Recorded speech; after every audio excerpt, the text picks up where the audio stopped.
Are you looking to do deals and master flipping houses? Welcome to the Do Deals Show with our host, Mr. Tim Mai. As a successful investor and mentor to many real estate investors, Tim's students consistently run 6- and 7-figure investing businesses. Each week, you'll hear from top real estate investors who share the best strategies, systems, and secrets that you can use to be more successful. Tim and his guests will pull back the curtain for you to learn their exact tactics, tricks, and tools that are working best right now in today's real estate market. Now, let's welcome Mr. Tim Mai. Well, hello everybody. Welcome to this interview. Today I have Brad Weber on the line with us. Brad is a Home Vessels franchisee, as you can see from his shirt. And so he brings us a whole new perspective, about his experience from being a realtor, one of the top listing realtor, into being a wholesaler, into now being a franchisee of Home Vessels, as well as training the new Home Vessels franchisees about this business.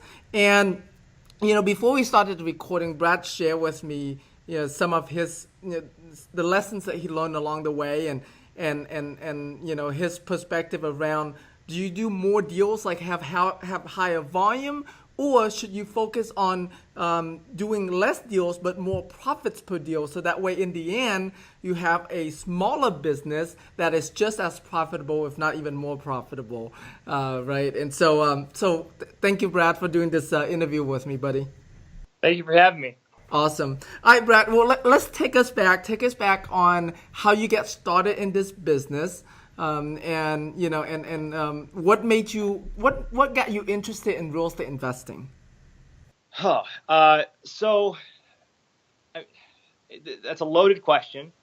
But long story short, here the reality is this: is that I was in a position where I didn't know what I was going to do with myself. I was a teaching major in college, which actually kind of lends itself to what I do now as far as coaching is concerned. But there were no jobs when I graduated college, and I wasn't planning on leaving my area, which is Northeast Ohio.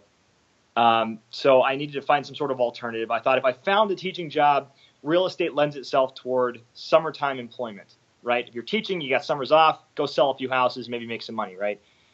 And I got into that as soon as I graduated. Actually, prior to when I graduated, I got licensed as a realtor and sold a couple of houses before I graduated college. And I was buying drinks for everybody the following fall semester because I was killing it making commissions, right?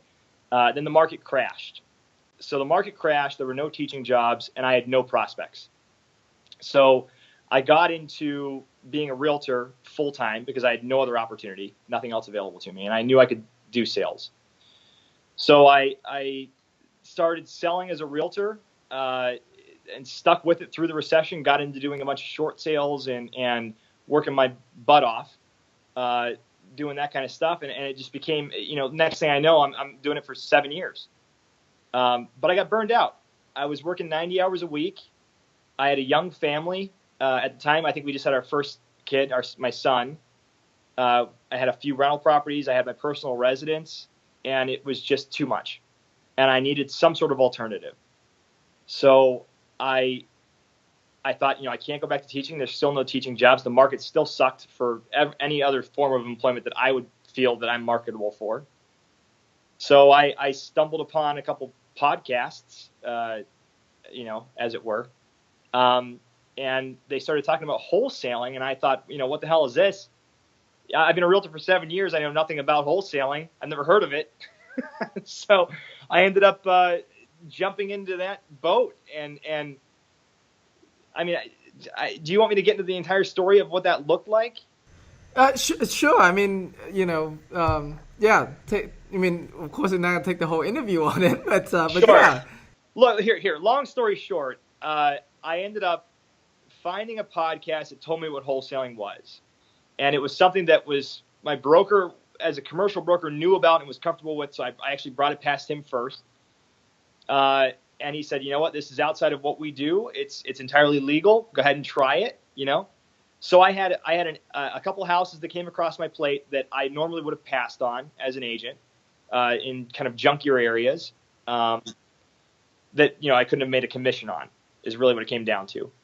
and I was able to wholesale them and make probably 4 times as much money per deal as I would have made commission wise on a great house for us here.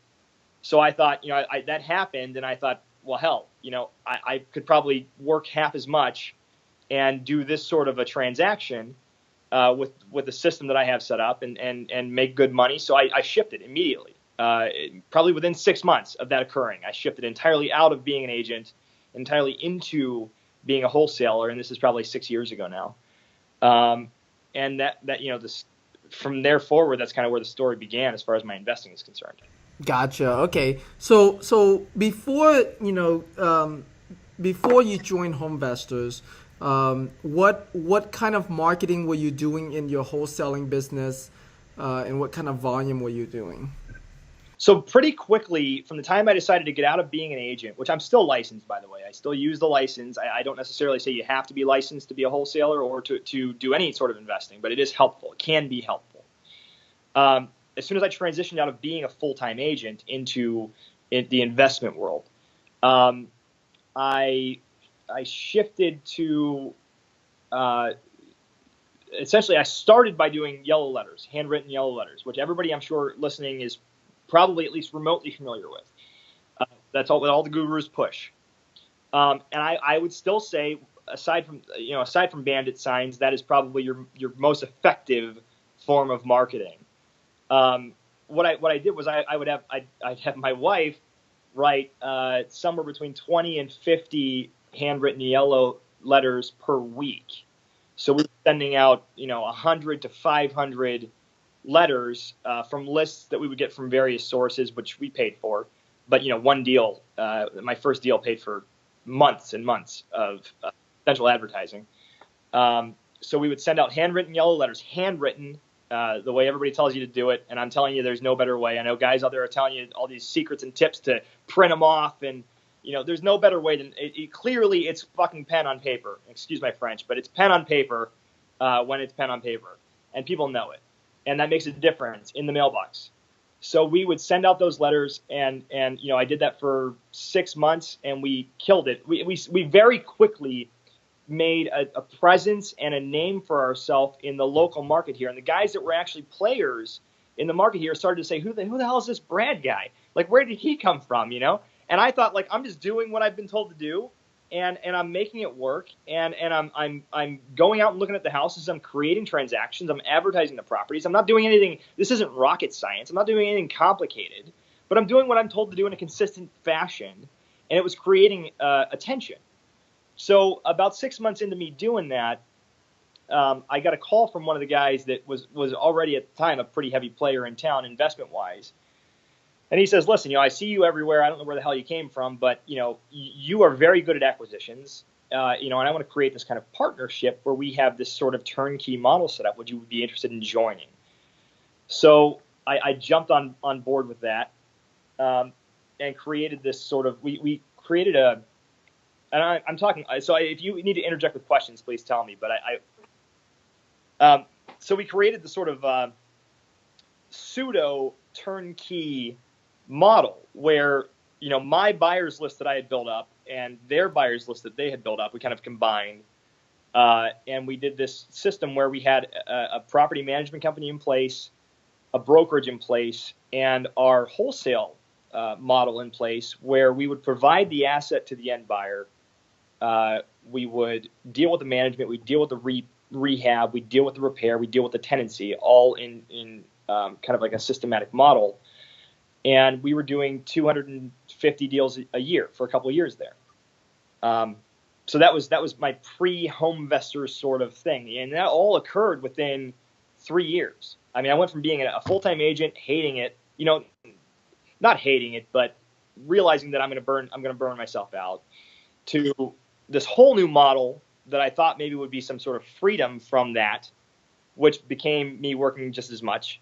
To me saying, now this is enough, and that's my pre-Homevestors kind of story. Right. So let's take a look at that. So with that wholesaling / turnkey business, how big was your team? So we had a staff of 4, like girls in the office that would handle administrative stuff, things like the management phone calls, closings, transactions, admin as far as advertising is concerned, putting out ads, that kind of stuff, making sure that our buyers are getting touched on. And then I had 2 partners, one that dealt with our background as far as construction was concerned, one that dealt with our sales side of things. He dealt with the buyers directly. And then I handled the acquisitions. I dealt with our team that would go out into the field, review houses. I also reviewed a lot of houses myself and put a lot under contract myself. And then we had crews of contractors that kind of dealt with the rehab and repair needs. Right. So, all right. So the core team has 7 people, right? 4 staff, and there's 3 owners, so 7 people, plus, crews of contractors.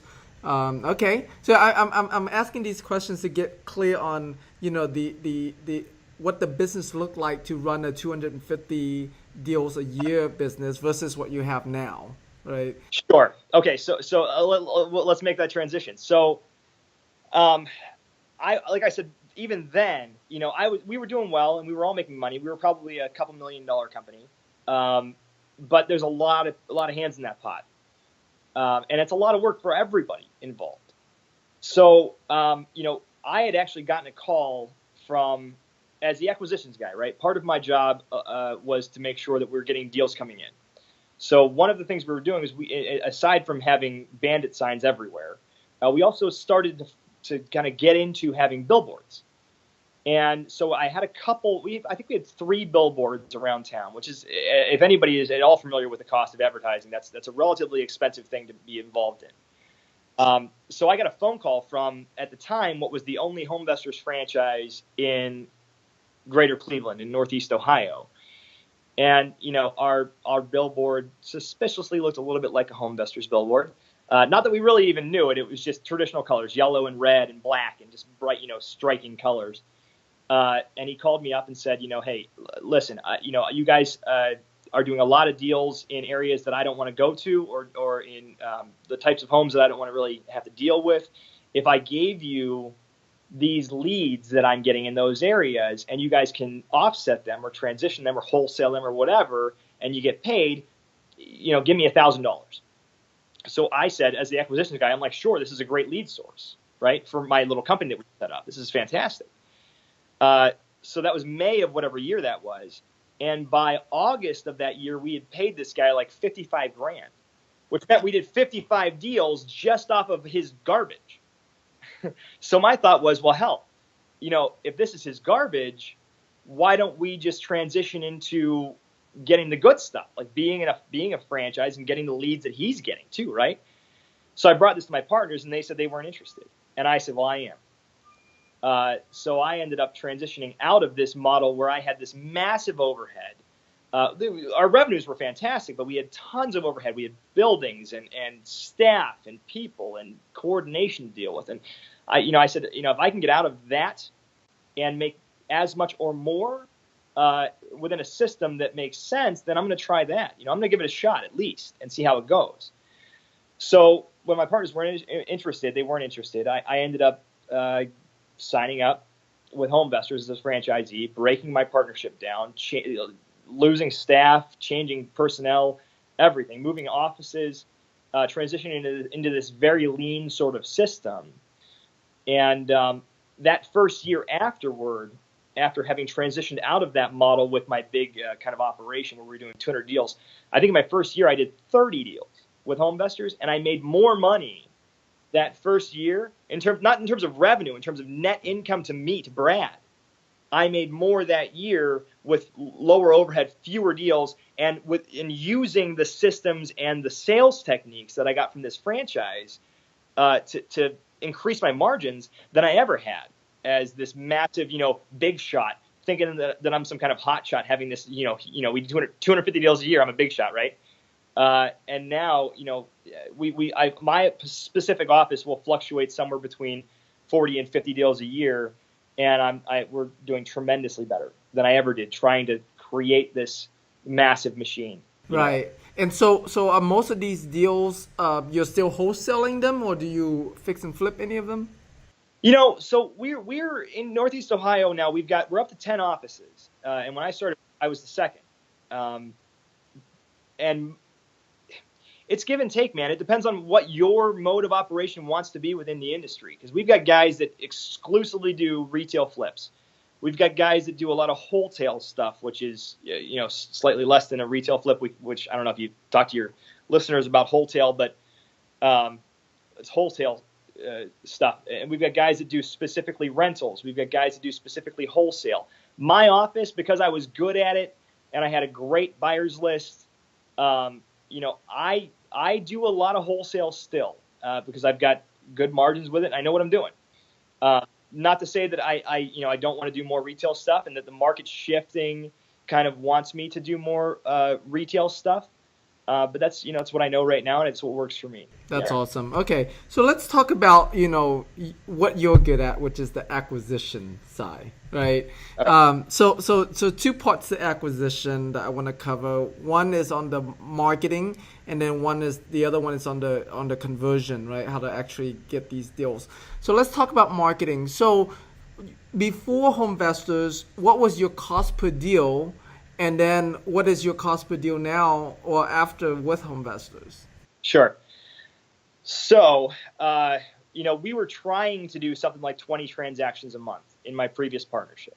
In reality, before I started the partnership, I didn't even care what number of deals I was doing because the margins were so much more fantastic than the commissions that I was making as an agent that it didn't matter. But we started to get into the actual nuts and bolts of the business of it when I started the partnership.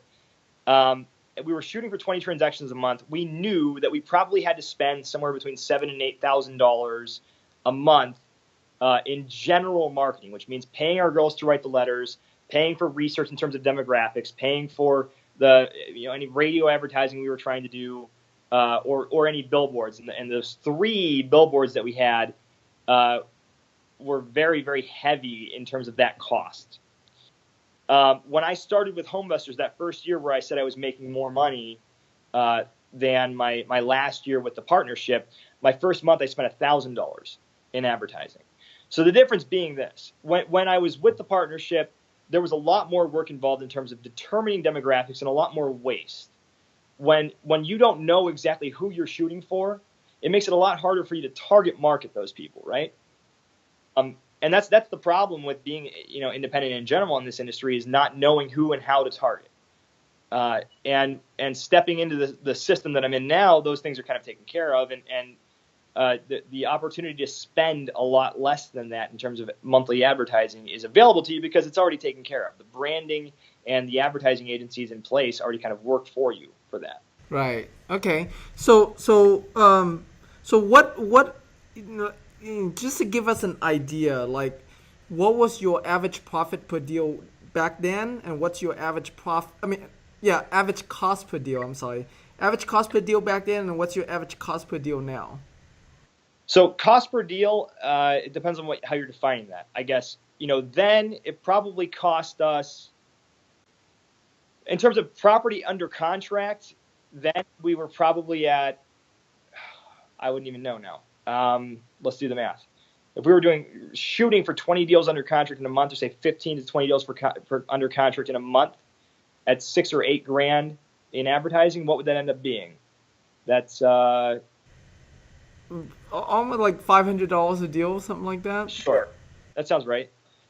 Now, my cost per contract, which is what we're talking about, my cost per contract is, I think, a couple $100. Wow. Okay. It must be your market.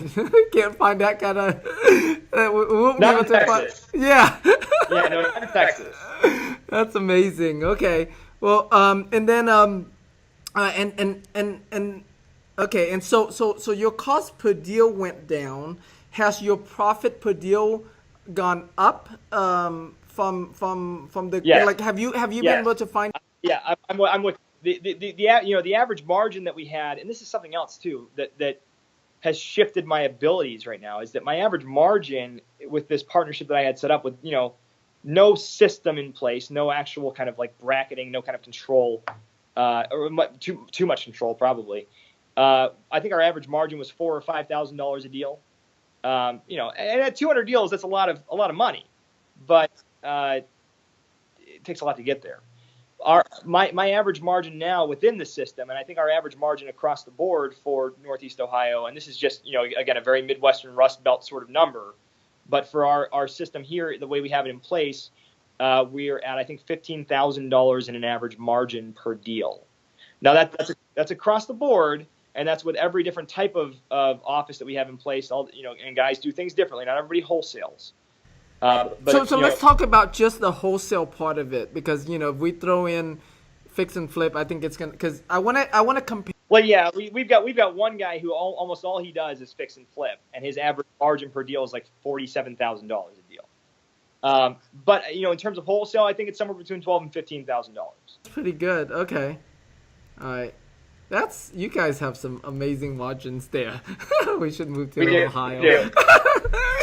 All right, that's great. And so the main sort of from the marketing perspective, you were saying, I'm reiterating what you're saying here, is that when you go into a franchise like a Homevestors, they already have the data, they already have the type of sellers to go after, to target after, versus you're starting on your own.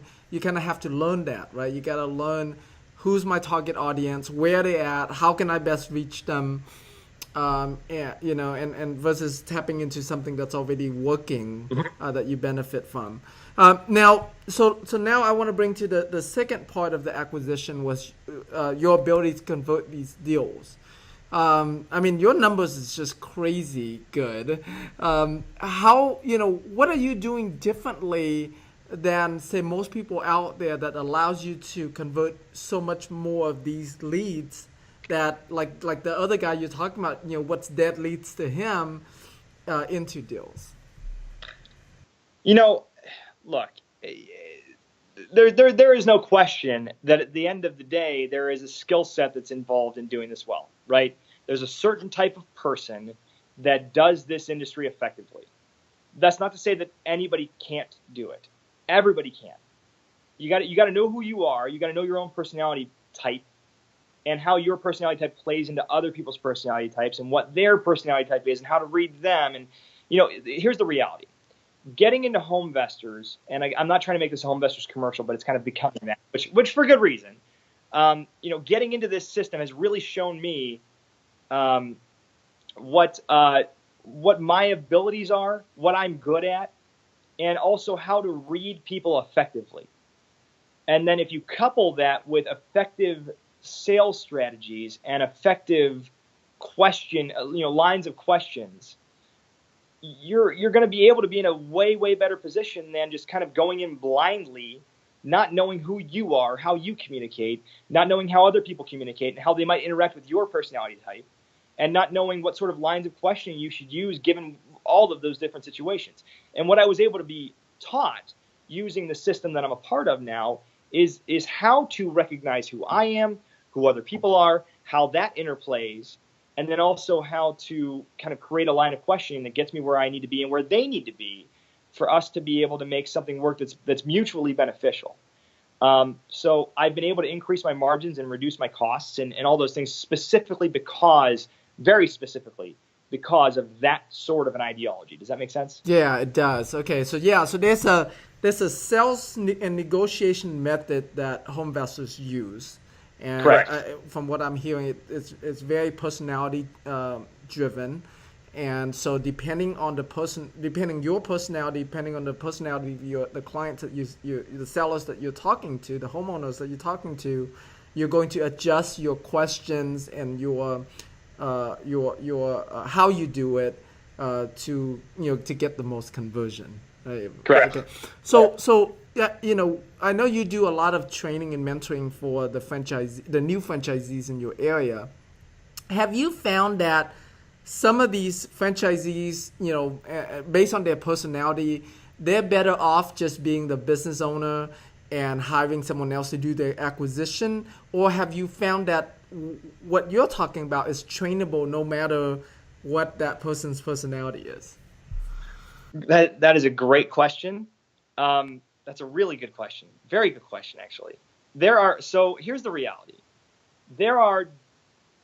Anybody can do this business. And the reason I say that is there are enough facets and enough ways to get yourself involved in the business that regardless of who you are, there's probably a way to make money. Figuring out how that works for you is the interesting kind of fun part about it. There are guys that we've gotten into the business that I would say should not get in front of sellers. They should not be the one that is trying to buy a house direct from a homeowner. And the reason I say that is they're just not the personality type. They're just not, we call it being high red and high yellow, having this driver sort of personality or having this kind of talkative politician sort of personality, kind of like what I have, right? I'm certainly the kind of person, I think it's obvious, that would be very okay being in front of a seller and kind of making a buy call with a seller, but there are certain people that aren't. That said, in terms of our coaching, we try to recognize that people are who they are.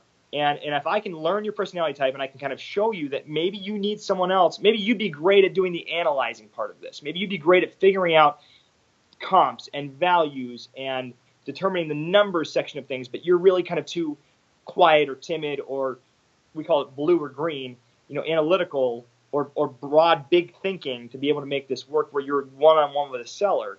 Maybe you get somebody in a position to do that for you, and we help you figure that out. The reality is that not everybody's right to be exactly in front of a seller and kind of make that their thing. But there are ways to make money in the business where you structure yourself around your personality type. Does that answer your question? It does answer my question. And yeah, I mean, it is very true. And it's like that with any business, right? Yep, I agree. Yeah, I mean, within the real estate investing business, there's so many aspects. Even with just wholesaling, right? You have the marketing, you have the lead management, you have the actual buy calls, right? Actual like negotiating. You have the management of the the closing. I have a guy that he's not great with buying, but he's like super good with tracking down owners of vacant homes and Sure. and solving title issues. He's like Yep. super smart at right? But he hates being in front of a homeowner. Yeah. So he put you get it. Yeah. so he put someone else to do that, and he does very, very well, for his business. But yeah, you're right. I mean, knowing what our personality is, so that way we can structure our business to serve us, is the ideal way. So that's really great. Great. So, were you gonna say something? I said crucial. Yeah, that's awesome. All right, so for someone, let's say starting new, whether, and most of our listeners don't own a Home Vessels franchise, but for someone who's starting out new and they're getting into this business, what tip would you want to share with them or depart with them as we wrap up this call here, in getting this business going? And because they could be like you, where you heard that podcast when you first got started, and so they're listening to this podcast. What tip would you have for them? Oh man, that's tough. Here's the reality. You need to be yourself in a position where you're sure making a transition out of whatever you are doing otherwise is ready to be transitioned out of, period. First of all, right? You're not looking for a job, because this isn't a job. This is a business, and you got to run it like a business. So I guess tip number one, that would be it. Just be prepared to make yourself run this as a business. You got to know your numbers. You have to know your strategies. You have to know your goals. You're not going into a job. But in terms of a broad strokes tip, I would say, if you are the kind of person that can make that sort of transition and you're sure of it already, there is more than enough opportunity in the current market, or even in a down market.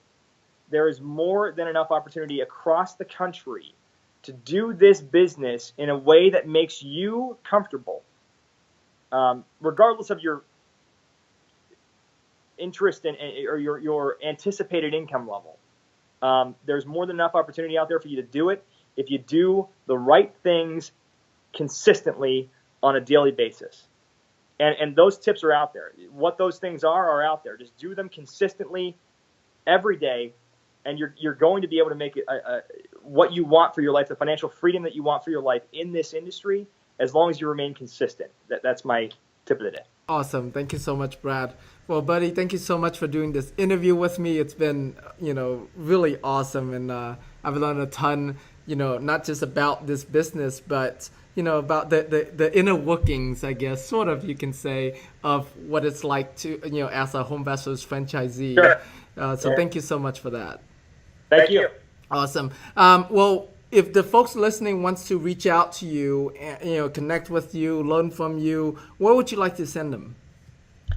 Well, a couple places. I really would love for you guys to check out my office's specific Homevestors Facebook page. And my franchise is under the name Calm Brew. That's CALMBREW. And that's under Facebook as a Homevestors franchise page. So take a look at that. And you can always reach out to me directly. And I'm honestly, and I mean this for anybody listening, I am absolutely, wherever you are in the country, more than happy to spend time talking to you on the phone or dealing with you. And that's our show for today. If you have any questions or would like to get further training from Tim Mai, please visit our website at www.dodeals.com/Tim.